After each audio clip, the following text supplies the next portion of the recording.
Doop dooba doo doo doo dooba doo.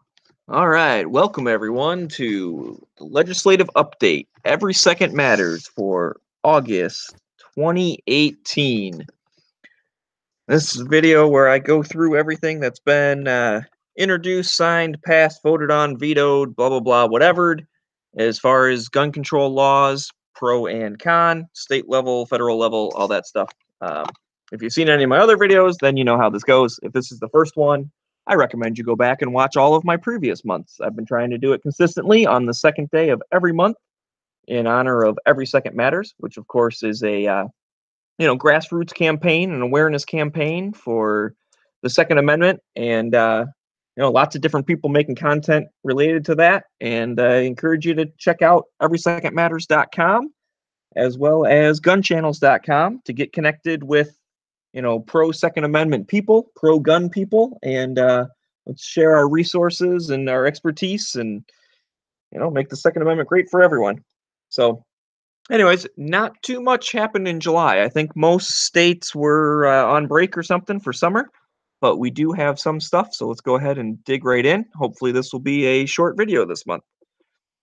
So starting out on July 13th, over in Hawaii, governor signs trigger modification ban into law. So that was Senate Bill 2046. And basically, I believe that is, bump stocks and trigger cranks, and as they called it when it was first introduced, multi-burst trigger activators. So I believe it passed all of the stuff in June, and then it was finally signed in July, actually on July 9th. So in Hawaii, they can no longer have multi-burst trigger activators. It's a crime to manufacture, import, sell, gift, lend, or possess certain multi-burst trigger activators. Anyways, okay, that's enough robot. So then, jumping on over to Indiana. This is a weird one. It's anti-gun, but it's not super bad, I guess. I don't know. You know how it is. Some of them are bad, some of them are worse. But this is from July 17th. Proposal number 275. It calls for a resolution to declare gun violence as a public health crisis. There's no specific gun control that's being debated or proposed, but still, it's kind of setting a policy of treating gun violence as public health. I think that can be misleading and counterproductive, and I don't know. I'm not quite sure why they did it. I'm sure there's some angle if because it's public health, then they can do more restrictions and try and get around the fact that, the Second Amendment exists and is supposed to protect all of our rights. So, oh boy, over to Illinois, governor signs 2 gun control bills, also from July 17th. So this is House Bill 2354, which is a protective order, blah, blah, blah, from a third party. This is their take your guns without due process thing. I'm not sure who can call for this. If every state, there've been a handful of them that have been introducing this as, your partner or police officer or medical professional, which could be, a nurse or I don't know, whatever person who checks your eyes, maybe your dentist. I have no idea what they consider a health professional. But basically, they get to go in front of the court and say, this person, whatever, I don't know, give an accusation of something that you think they're a danger, blah, blah, whatever. The person being accused is not there, so they don't have a chance to defend themselves. If the order is granted, they are no longer allowed to own guns. They take all the guns away, and then maybe later they might get a little bit of due process and they might be able to get their guns back. But again, now you have to prove you're not a bad guy. So it's like you're guilty till proven innocent, which is not how that's supposed to work. And then also, Senate Bill 3256 expands the 72-hour waiting period to all firearms. I believe before this was signed, it was only 72 hours for handguns and I think a day, 24 hours for long guns. Now, long guns are also 72 hours. I think waiting periods are dumb, especially if you already own a firearm. I mean, the only argument they have is it's a cool down period, which I think that's a fictional character, is this so-called person who's very angry, goes out, buys a gun, goes and shoots someone. I don't think that really happens. But if that is what this law is supposed to protect against, then the person who already owns a gun, if they're angry, they go out and shoot a person. I mean, that's that fictional character who is already obviously a bad guy. Um, it's not going to stop them. And I think honestly, that's the best argument against it, when you're at least to get them to admit their true intention, which is just messing with gun owners, just being annoying, just making it harder to exercise your rights. Um, so bring up, if you're ever arguing or debating with someone and they think waiting periods are a good thing, bring it up to them and say, well, what about the people who already own guns? Why aren't they exempt? They won't have a good reason, because the true reason is we're just trying to mess with them as much as possible and make it annoying. And I mean, if they say that out loud, then cool, you got them to admit their true intention. But I doubt they'll actually say that. I don't really know what they would say. But anyways, so moving on. Wow, we're actually almost done.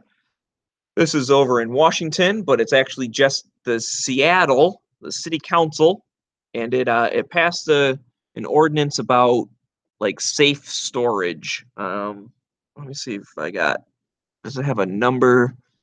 No, it just says an ordinance, and this is it has not been signed yet. Well, wait, no, I think maybe it has.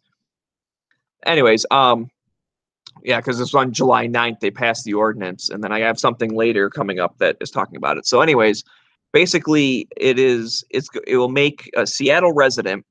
It makes it illegal for a firearm to be kept in a private residence unless the firearm is kept in a locked container. That is in quotes, and at all times when not being carried by the owner or other lawfully authorized user. So you can't leave your gun anywhere other than in a locked container or on your person or the authorized user, which I'm guessing, would be any other legal owner of a firearm. I don't know if authorized, that's actually a legally authorized user or a lawfully authorized user. I wonder if you could do that with your kids, or if they'd have to be 18 or 21 in order to be a lawfully authorized user. That'd be interesting. I don't know. I'd have to dig into more, and I'm not going to do that this month. So you guys look it up, especially if you're in Seattle. But anyway, so you got to keep your stuff locked up, and then additionally, it also adds in it could result in up to a $10,000 fine if your gun is stolen and you do not report it within 24 hours. And I don't know if it's 24 hours within discovering it's stolen or within 24 hours of it being stolen, because I know there is, I forget which state it is. Is it Hawaii? It might be, where the law, the way it reads is, within 24 hours or within 3 days or whatever the number is. I forget exactly. But within that amount of time of it being stolen, not of you even knowing about it. So there's a chance you could be on vacation for a week. It can get stolen on Monday, get discovered on Tuesday, and you get in trouble for not reporting it within 24 hours of Monday, even though you've been on vacation all week. That it's a possibility the way that law is written. There are other states that say upon realizing it's stolen, you have to report it. But then a lot of them too also say lost or stolen. Well, I don't know about you guys. Sometimes I lose my keys for an afternoon. Sometimes I lose the TV remote. I don't think I've ever lost a firearm, but I can envision a scenario where you don't remember. Did you put that rifle in the safe in the basement, or did you put that rifle, at your cabin up north? Did you put that rifle in your closet? You don't remember quite where you put it? That technically counts as lost. You're supposed to call that in all the time and then call them back and say, oh, I found it. It was in the basement, or, Oh, I found it. I was in the kitchen. I don't know. But anyways, we're following that right up on July 20th. This is actually encouraging to me. The NRA and Second Amendment Foundation have filed a lawsuit against the city of Seattle, against the mayor, and others because of the mandatory firearm storage ordinance. Yeah, okay, and this says was passed by the council and signed by the mayor. So I missed the article that talks about when it was signed. I don't know exactly when it was signed, but it obviously was. But I have to say, I do like the idea that the NRA and the Second Amendment Foundation are working together to file a lawsuit. I know sometimes Second Amendment groups do not play well with others. Sometimes they do. I'd like to say, let's put our differences aside, let's put our egos aside, and work together as best we can to get to the goal we want. As actually, I'm going to bring up a point because I was talking about this earlier today. This is a little off topic, but I like this analogy. If you've watched any of my videos, you've probably heard it before, but I'm going to say it again anyways. I'd like to think that us as Second Amendment supporters are pushing a boulder down a road. And you know what? We agree at this point where it stands right now, it needs to go, that way down the road. Now, you might want to push the boulder 5 miles. I might want to push the boulder 10 miles. What tends to happen is me and you will argue about what's going to happen at mile 6. Because, let's say I want to get rid of all the NFA. You just want suppressors. Okay, we can argue that you don't like machine guns and I do. Fine. But can we at least agree that we both want suppressors? And let's push until we get there. Instead, we end up arguing at the starting line, never start pushing because we're worried about what's going to happen down the road. So I'd like to say, let's push down the road. When we get to mile 5, you can stop pushing. That's fine. If I got momentum and I keep going to 10, then okay, good for me. But let's say you're way stronger than me, so as soon as you stop pushing, that boulder stops dead in its tracks, and we stick at 5.1 miles. Well, that's my problem, and good for you, because you got what you wanted, and I'm still pushing. So, anyways, it's just it's a reminder that we like to have our own opinions. We like to argue sometimes, and sometimes it can be about the tiniest little detail. And let's just keep reminding ourselves that little tiny details shouldn't stop us from the overall goal, which is, as of right this second, in most states, in most areas, we do not have as much freedom as we would like. So let's work towards getting the freedom. And then if we get a little bit and then you're happy, you don't want to keep going, that's fine. I'll start arguing with you then. But until then, I will still keep trying to convince you. But until then, let's at least agree that we don't like where it's at now and we want to get better. So, that being said, about getting better, this is a bit surprising. I don't know if it's temporary, but either way, this is actually good news. As of July 24th, in California, federal court confirms the Second Amendment protects the right to carry in public.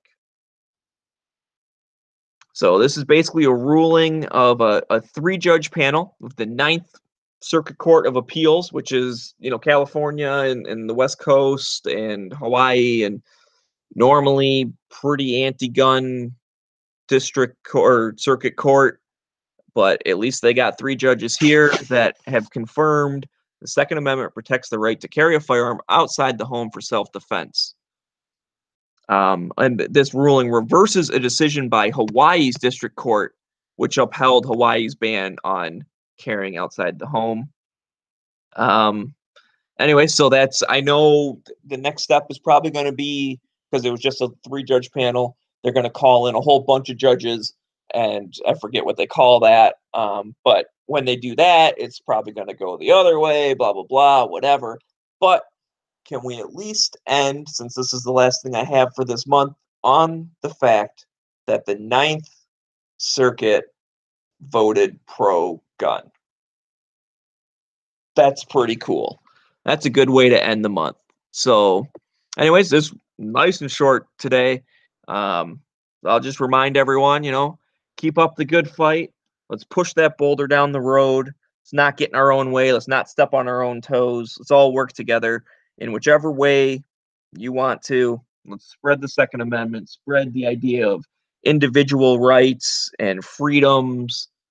And yeah, that's it, guys. Just keep it up, keep doing what you're doing.